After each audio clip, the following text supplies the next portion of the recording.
কি বন্ধুরা ভাবছো কি করছি? তো চলো তোমাদেরকে দেখিয়ে দিই।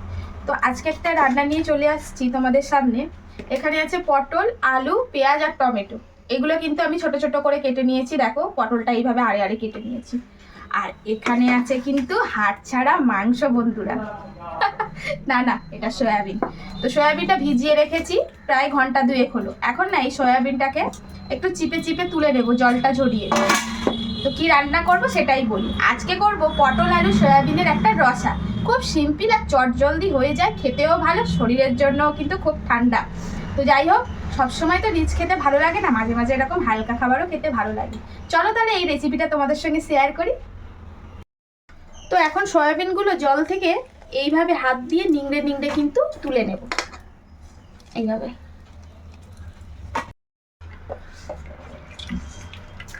তো সমস্ত সয়াবিনগুলো এইভাবে জল থেকে নিংড়ে তুলে নিলাম।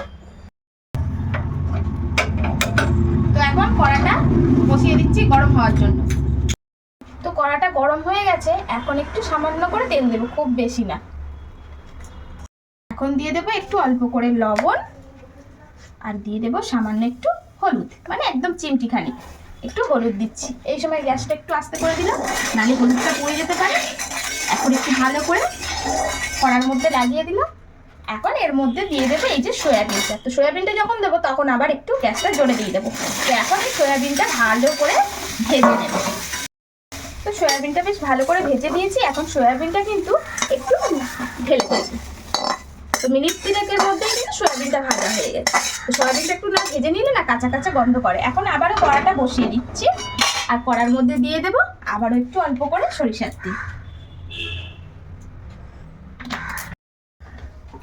এখন এই তেলের মধ্যে আলুগুলো দিয়ে দেবো।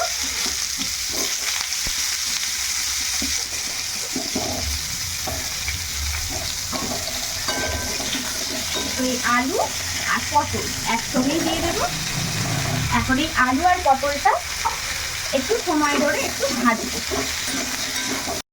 তো আলু আর পটলটা একটু বেশ ভালো করে ভাজতে হবে। তো এখন এইবারে 2 মিনিট মতো নাড়ানোর পর এখন একটু অল্প করে লবণ দেবো। তো লবণটা দিলে আরো সুন্দর ভাজাও হবে, আর চট করে কিন্তু সিদ্ধ হয়ে আসবে। তো এখন আলু আর পটলটা এদিকে ভাজা হোক আস্তে আস্তে, এই যে এইভাবে। আর একটু গ্যাসটা আস্তে দেবো। আর এখন এদিকে কিন্তু আমি মশলাটা কিন্তু বেটে দেবো। তো চলো মশলাটা বেটে নিই। তো মশলার মধ্যে কি নিয়েছি তোমাদের দেখিয়ে দিই। দেখো এইটুকু আদা নিয়েছি, একদম অল্প হাফ চামচের মতন ধনে, জিরে, আর বেশ কয়েকটা কাঁচা লঙ্কা। এখন এইগুলো সব একসঙ্গে আমি কিন্তু বেটে নেব। এইগুলো একসঙ্গে বেটে নেব। আর সেই বাটায় মশলা বাটলে এত সুন্দর খেতে হয় কি বলবো।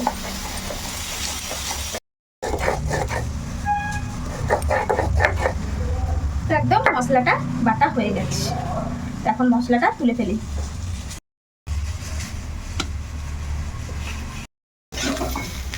তো ওদিকে মশলাও বাটা হয়ে গেছে, আর এদিকে আলু আর পটলটাও ভাজা হয়ে গেছে। এখন এই আলু আর পটলটাকেও নামিয়ে ফেলবো। তো আবারও কড়াটা বসিয়ে দিচ্ছি এখানে। এখন একটু তেল দিয়ে দিচ্ছি। তো এখন এই তেলের মধ্যে দিয়ে দিলাম একটু পেঁয়াজ। এখন পেঁয়াজটা একটু লাল লাল করে ভেজে নেব। পেঁয়াজটা ভাজা হয়ে এসছে, দেখো। এখন এর মধ্যে দিয়ে দেবো কেটে রাখা টমেটো। তো টমেটো এখানে আমি কিন্তু 2টো টমেটো নিয়েছি। আর আমি সবসময় টমেটোর কিন্তু দানাগুলো ফেলে দিই, টমেটোর দানাটা খাই না। টমেটোর দানা খেলে যাদের ইউরিক অ্যাসিড আছে তাদের বাড়বে, আমাদের নেই তাও খাই না, টমেটোর দানাটা ফেলে দিই। তো এখন এই যে টমেটো দিয়ে দিলাম। এখন এই টমেটোর মধ্যে অল্প একটু লবণ দিয়ে দেবো। লবণটা দিলাম কেন বলুন তো বন্ধুরা, টমেটোটা কিন্তু চট করে নরম হয়ে যাবে। তো মিনিট 2-এর মধ্যে এই টমেটোটা কিন্তু বেশ নরম হয়ে গেছে, ওই জন্যই একটু লবণটা আগে দিলে টমেটোটা কিন্তু চট করে নরম হয়ে যায়। এই যে নরম হয়ে এসছে। এখন এর মধ্যে আমি কিন্তু একটু জল দেব, সামান্য করে, খুব বেশি দেব না। এখন এর মধ্যে দিয়ে দেব মশলা। তো মশলার মধ্যে গুঁড়ো মশলা, এই যে হলুদ দিয়ে দিলাম একটু, আর দিয়ে দেবো, যেহেতু আগে থেকে লবণ দিয়েছি তাই একটু বুঝে শুনেই লবণটা দেবো। আর এই যে বেটে রাখা মশলা, তো বেটে রাখা মশলাটাও একটু দিয়ে দেবো। এখন এইগুলো বেশ ভালো করে কষাবো যতক্ষণ না তেলটা ছেড়ে আসে। মোটামুটি 3 মিনিটের মতন এটা একটু কষাবো। তো মশলাটা বেশ অনেকক্ষণ ধরে কষিয়ে নিয়েছি বন্ধুরা। দেখো মশলার কালারটাও বেশ চেঞ্জ হয়ে গেছে আর একদম তেলটা ছেড়ে এসছে। আর এখন এর মধ্যে কিন্তু এই যেগুলো ভেজে রেখেছিলাম একদম সয়াবিন আলু সব একসঙ্গে দিয়ে দিলাম।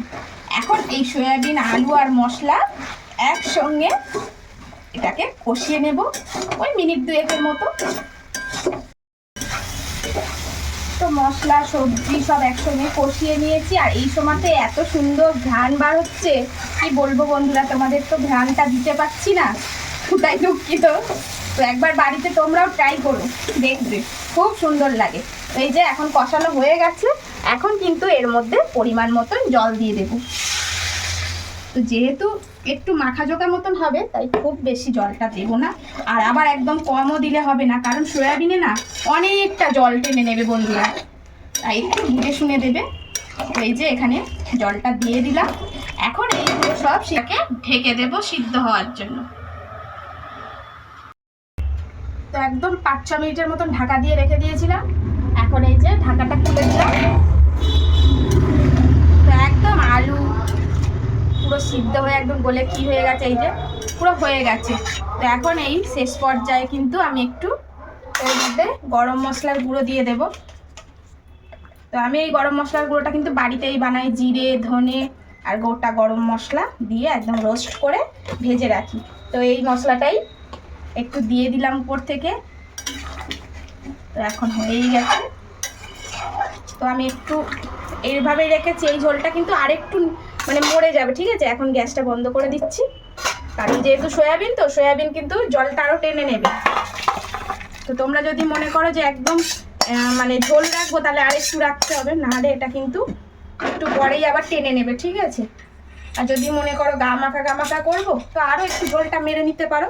তো এই যে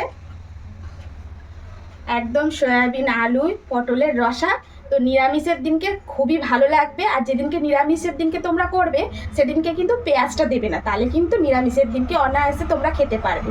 তো আমি যেহেতু এমনিবারেই খাবো তাই একটু পেঁয়াজ দিয়েছি। তো বন্ধুরা এটা যেহেতু কাঁচা লঙ্কার তরকারি তাই কিন্তু তরকারিটা একটু হলুদ হলুদ, কিন্তু খেতে কিন্তু দুর্দান্ত হয়। তো বন্ধুরা কেমন লাগলো প্লিজ কমেন্টের মাধ্যমে জানিও, ভালো লাগলে লাভ লাইক শেয়ার করো, আর তোমাদের মতামতগুলো কিন্তু আমাদেরকে জানাতে ভুলো না। তো আজকের মতন আসি, দেখা হচ্ছে নতুন কোনো ভিডিওতে, ততক্ষণের জন্য সবাই ভালো থেকো, সুস্থ থেকো।